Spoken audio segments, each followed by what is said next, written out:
Eran las 10:43 de la noche cuando el silencio de Culiacán se quebró con el eco de las ráfagas.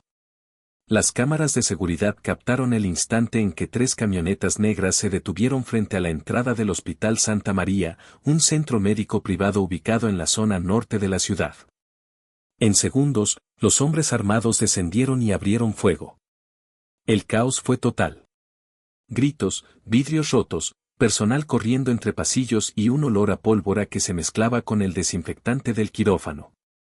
La escena parecía sacada de una guerra, pero era México, una noche cualquiera. Los primeros reportes hablaban de 5 personas muertas, entre ellas una niña de 8 años que acompañaba a su madre en una consulta de rutina. También fallecieron 2 guardias de seguridad, un camillero y un paciente que había ingresado horas antes por una lesión menor. El ataque duró menos de 4 minutos. 4 minutos bastaron para convertir un hospital en campo de batalla. Y tras el estruendo, el silencio regresó, como si la ciudad estuviera acostumbrada a olvidar. De acuerdo con las investigaciones iniciales, el objetivo del comando armado era un joven herido que había sido ingresado de emergencia horas antes, presuntamente vinculado a una célula de los Chapitos, la facción del cártel de Sinaloa encabezada por los hijos de Joaquín El Chapo Guzmán. El hombre, identificado como Jesús Iván N., había sobrevivido a un enfrentamiento esa misma tarde y fue trasladado por paramédicos bajo custodia extraoficial. Los sicarios llegaron para rematarlo. Y lo hicieron sin importar el lugar, ni los inocentes. Cuando los agentes estatales llegaron al sitio, encontraron casquillos de alto calibre, puertas perforadas y ambulancias inutilizadas. El cuerpo del objetivo estaba dentro de una camilla, con impactos de rifle y una máscara de oxígeno aún conectada. A su lado, los restos de la niña y su madre. Las imágenes fueron tan desgarradoras que la fiscalía decidió no publicarlas. Pero los videos de cámaras vecinas ya circulaban en redes, mostrando la violencia sin filtros, hombres con chalecos tácticos, armas largas y una frialdad escalofriante. En un país acostumbrado a la violencia, el ataque a un hospital marcó un nuevo límite. El gobernador de Sinaloa confirmó que la célula atacante actuó bajo órdenes directas de uno de los operadores de los Chapitos. El mensaje era doble: eliminar testigos y enviar una advertencia. La guerra interna dentro del cártel se había trasladado del campo y las carreteras al corazón mismo de la ciudad, rompiendo el último espacio sagrado, el hospital. La noticia recorrió el país en cuestión de horas.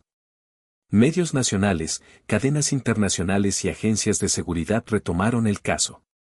En conferencias de prensa, la Secretaría de Seguridad Ciudadana condenó el hecho y confirmó que el ataque sería investigado como acto de terrorismo. Mientras tanto, las familias de las víctimas velaban a sus muertos en silencio, temiendo hablar, temiendo mirar a las cámaras.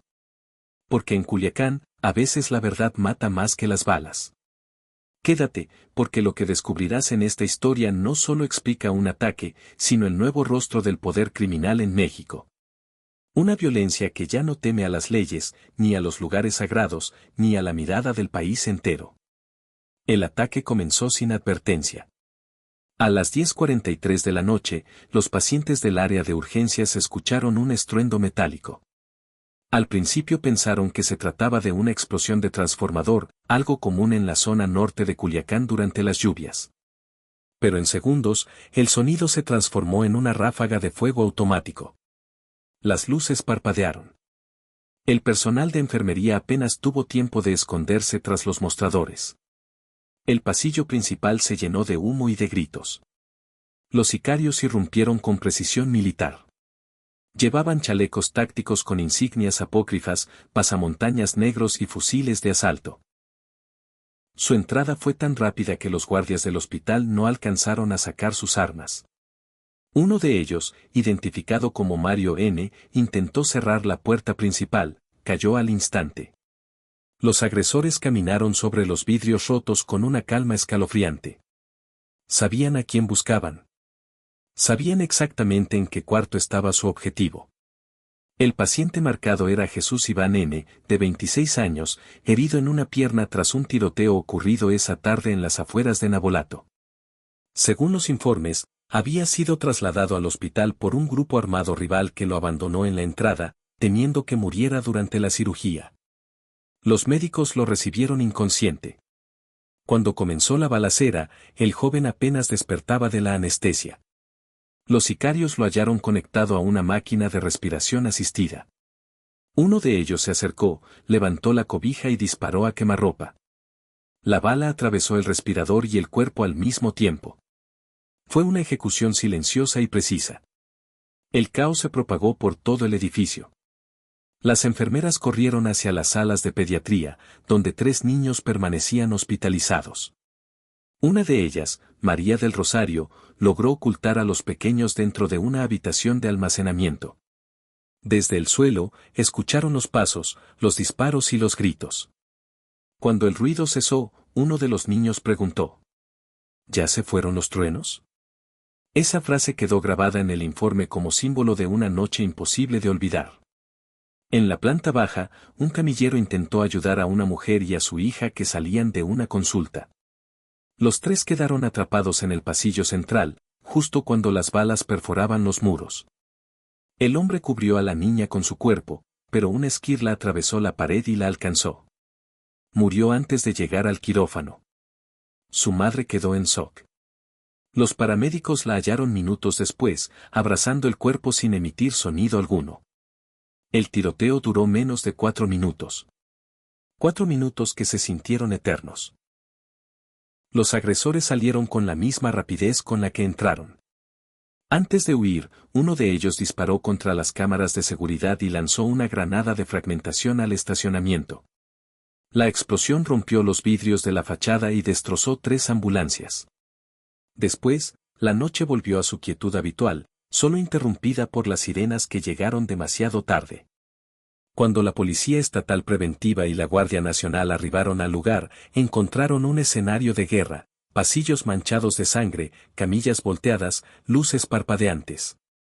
Los médicos seguían trabajando entre el caos, improvisando torniquetes con sábanas y cubriendo cuerpos con mantas térmicas.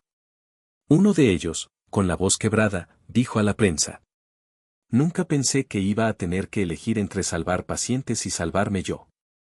El operativo de emergencia se extendió hasta el amanecer. Vecinos reportaron escuchar helicópteros, sirenas y detonaciones aisladas. El hospital fue evacuado y sellado por peritos de la Fiscalía General del Estado. El gobernador de Sinaloa llegó poco después, acompañado por elementos de la Sedena. Su rostro reflejaba algo más que indignación, reflejaba miedo. Porque el ataque no había sido un error, sino un mensaje. Afuera, las familias esperaban noticias bajo la lluvia. Los teléfonos no dejaban de sonar. Cada rostro buscaba a alguien. Y en medio del desconcierto, una frase comenzó a repetirse entre los presentes. Si ni los hospitales respetan, ¿qué nos queda? Esa pregunta se convirtió en el titular del día siguiente. Y con ella, México comprendió que el crimen había cruzado una línea que ya no tenía retorno. El ataque al hospital de Culiacán no fue un hecho aislado. Era parte de una escalada de violencia que llevaba semanas gestándose en silencio, mientras las calles aparentaban calma y los titulares hablaban de otra cosa. En realidad, el fuego cruzado entre facciones del cártel de Sinaloa había vuelto a encenderse, y esta vez, la disputa se libraba no por territorios, sino por traiciones. Las autoridades federales rastrearon los orígenes del ataque hasta una serie de enfrentamientos previos ocurridos en las zonas de Navolato y Costa Rica, municipios al sur de Culiacán. Según los reportes de inteligencia, una célula subordinada a los Chapitos había ejecutado a 3 operadores de una facción rival conocida como La Noria, presuntamente vinculada al viejo grupo de Ismael El Mayo Zambada. El ajuste de cuentas detonó una cadena de represalias. Horas después, varios integrantes de La Noria emboscaron a un convoy de jóvenes armados que circulaban en una carretera secundaria. Uno de los heridos en esa refriega fue el mismo Jesús Iván M., quien horas más tarde sería ejecutado dentro del hospital. Los analistas de seguridad describen esa secuencia como una operación de castigo ordenada directamente desde el círculo interno de los Chapitos. La consigna era clara: ningún traidor debía sobrevivir. Y para cumplirla, estaban dispuestos a romper cualquier regla. Incluso la más sagrada, respetar la neutralidad de los hospitales. Esa ruptura fue lo que más alarmó a las autoridades federales. Hasta ese momento, los grupos criminales mantenían una especie de código tácito que prohibía atacar escuelas, templos y centros médicos. Pero con la nueva generación del cártel, las reglas habían desaparecido. La violencia ya no seguía patrones previsibles. Se trataba de una guerra más joven, más temeraria y más tecnológica, impulsada por dinero y por el deseo de demostrar poder. La figura de Ovidio Guzmán López, detenido meses atrás, seguía marcando las decisiones del grupo. A su alrededor, los hermanos y operadores mantenían la estructura viva, divididos entre quienes buscaban mantener el negocio y quienes querían escalar la confrontación. El ataque al hospital, según fuentes del Centro Nacional de Inteligencia, habría sido una respuesta interna para eliminar a un desertor que filtró información sobre rutas y bodegas de armamento. No era solo una ejecución, era un acto simbólico de control. Los investigadores encontraron mensajes en redes sociales y en grupos encriptados donde se presumía el operativo como un ajuste limpio. La narrativa era fría, casi corporativa. El crimen se comunicaba como si fuera una estrategia de mercado, se hablaba de eficiencia, de resultados, de limpieza. Ese lenguaje mostraba la mutación de las organizaciones criminales en estructuras que ya no actúan como pandillas, sino como empresas de violencia. El impacto del ataque provocó un reacomodo en toda la región. Las fuerzas federales intensificaron patrullajes en Culiacán y reforzaron el perímetro de hospitales públicos y privados. La Fiscalía General de la República abrió una carpeta por terrorismo, algo inusual en casos de crimen organizado. El gobierno federal necesitaba enviar un mensaje contundente: el ataque a un hospital era una línea que el Estado no podía tolerar. Mientras tanto, en los barrios de la capital sinaloense, el miedo volvió a sentirse en el aire.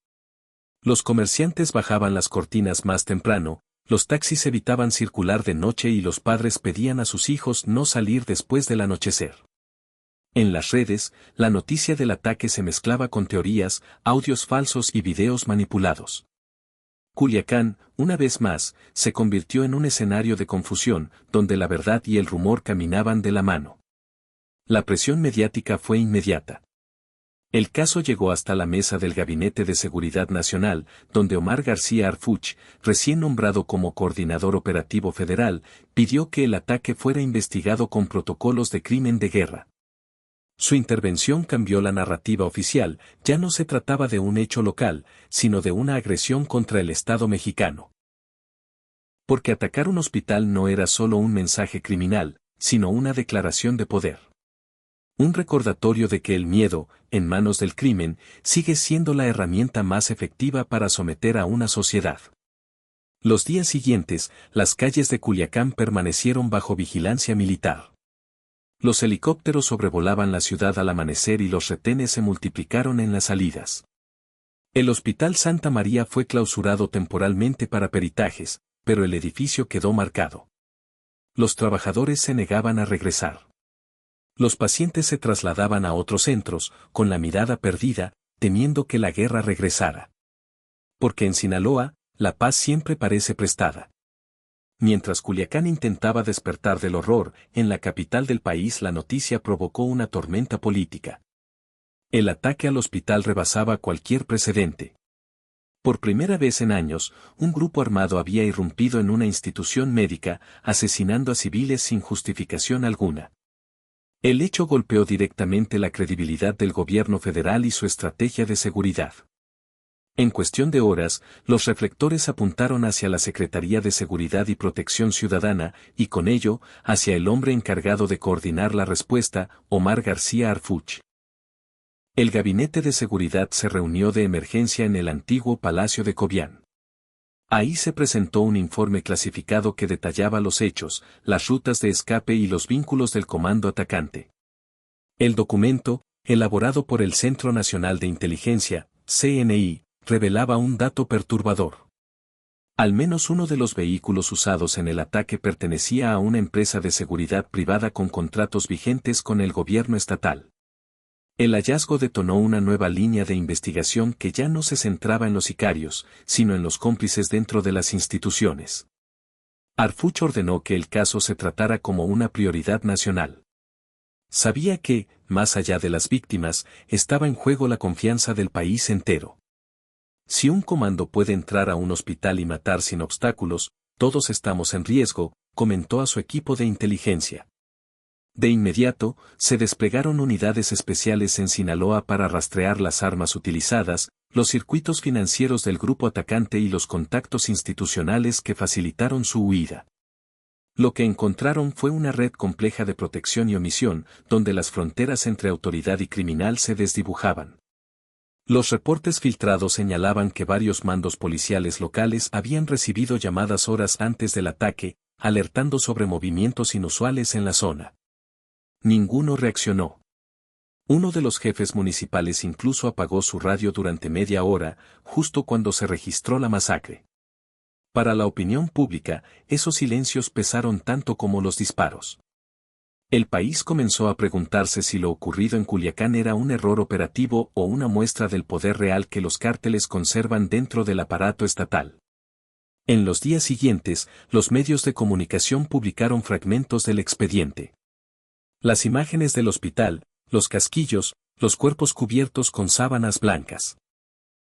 Los titulares hablaban de masacre, de colapso institucional, de crimen con mensaje político. Pero detrás de la cobertura había algo más, un miedo compartido entre periodistas, autoridades y ciudadanos. Porque el ataque no solo revelaba la brutalidad del narco, sino la fragilidad del Estado. En conferencia de prensa, la presidenta Claudia Sheinbaum condenó el hecho y anunció el refuerzo inmediato de las fuerzas federales en Sinaloa. Prometió justicia sin distinciones ni privilegios.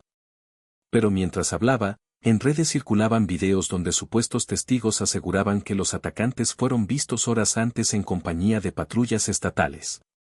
Las grabaciones, de dudosa procedencia, reforzaron la idea de una complicidad que nadie se atrevía a nombrar abiertamente. Los analistas políticos coincidieron en que el caso representaba un punto de quiebre para la narrativa oficial. Ya no se trataba de una lucha entre buenos y malos, sino de una guerra enredada, donde el crimen se viste de uniforme y la ley se disfraza de silencio. Harfuch lo sabía. Por eso, ordenó una auditoría interna a todas las corporaciones de seguridad involucradas en la respuesta al ataque. El resultado fue demoledor, faltaban reportes, se alteraron registros y se perdieron evidencias. Algunos peritos afirmaron que las cámaras de seguridad del hospital habían sido manipuladas después del operativo. El crimen había sido cometido con precisión quirúrgica y con ayuda desde dentro. A medida que la investigación avanzaba, las tensiones políticas crecían. Diputados locales exigieron la renuncia de mandos estatales, mientras en el Congreso Federal se pedía crear una comisión especial. Las familias de las víctimas, en cambio, no exigían discursos ni conferencias, solo querían verdad. Pero en México, la verdad suele llegar tarde o no llegar nunca. El expediente del ataque fue sellado con carácter reservado por riesgo a la seguridad nacional. Para muchos, esa frase fue una segunda ejecución. En paralelo, el crimen organizado siguió moviéndose. Las células de los Chapitos continuaron replegándose hacia zonas rurales, mientras las fuerzas federales aumentaban su presencia en Culiacán. La ciudad volvió a su rutina, aunque ya nada era igual. Las ambulancias ahora circulaban escoltadas, los hospitales instalaron detectores de metal y los médicos trabajan con miedo.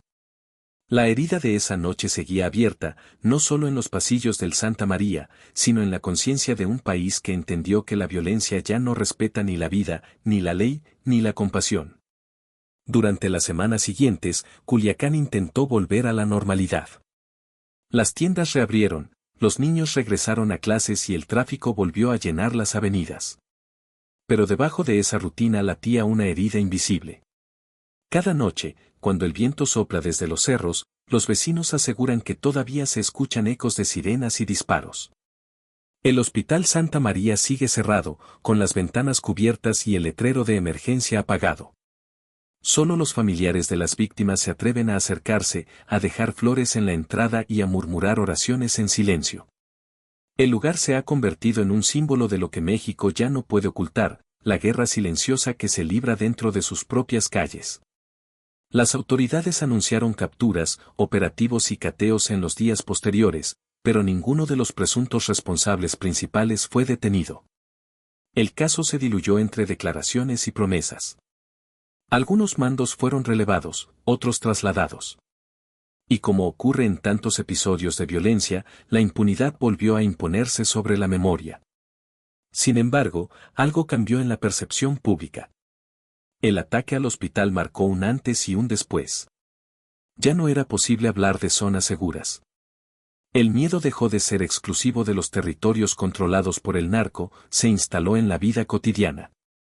Los doctores que salvaron vidas aquella noche emigraron a otros estados. Las familias afectadas viven bajo resguardo. Y cada vez que un helicóptero sobrevuela la ciudad, muchos miran hacia el cielo con la misma pregunta que quedó flotando desde aquella madrugada. ¿Cuánto más puede soportar un país sin quebrarse? En la Ciudad de México, el Gabinete de Seguridad continuó con reuniones a puerta cerrada. Harfuch, al frente de la mesa de coordinación, presentó un informe que pocos se atrevieron a leer en público. En él, describía una tendencia alarmante, la expansión de la violencia simbólica, aquella que no busca solo eliminar enemigos, sino provocar miedo colectivo. El ataque al hospital fue eso, explicó. No querían matar a una persona. Querían demostrar que pueden hacerlo en cualquier lugar. Sus palabras resonaron en la sala, pero fuera de ella se impuso el silencio. Porque admitir esa verdad significaba aceptar que el crimen ya no teme a las instituciones, ni a la opinión pública, ni al Estado. En privado, Harfuch confesó a su equipo que ese era el enemigo más difícil de enfrentar, no un grupo, sino una idea, una cultura de violencia que se hereda, que se normaliza y que termina por parecernos inevitable. Días después, el hospital fue entregado oficialmente a las autoridades sanitarias. Nadie quiso cortarle el listón de reapertura. El gobierno local anunció que sería remodelado y rebautizado con otro nombre, para dejar atrás la tragedia. Pero la memoria colectiva no se borra con pintura. Los habitantes de Culiacán aún lo llaman el Hospital del Miedo. En una entrevista final, Harfuch fue directo, sin discursos ni solemnidad. La justicia no es venganza, es memoria. Lo que ocurrió en Culiacán no puede repetirse, pero tampoco puede olvidarse. Si olvidamos, ellos ganan. Esa frase, replicada en los noticieros nocturnos, cerró un capítulo doloroso y abrió otro, el de una sociedad que empieza a reconocer que la guerra ya no se libra en las montañas, sino en los pasillos de sus propias ciudades. Si quieres conocer más sobre los operativos reales, las investigaciones que marcaron a México y las historias que el poder intenta silenciar, suscríbete y activa la campana. Aquí seguimos contando lo que muchos prefieren callar. Porque mientras exista memoria, ninguna bala podrá borrar la verdad.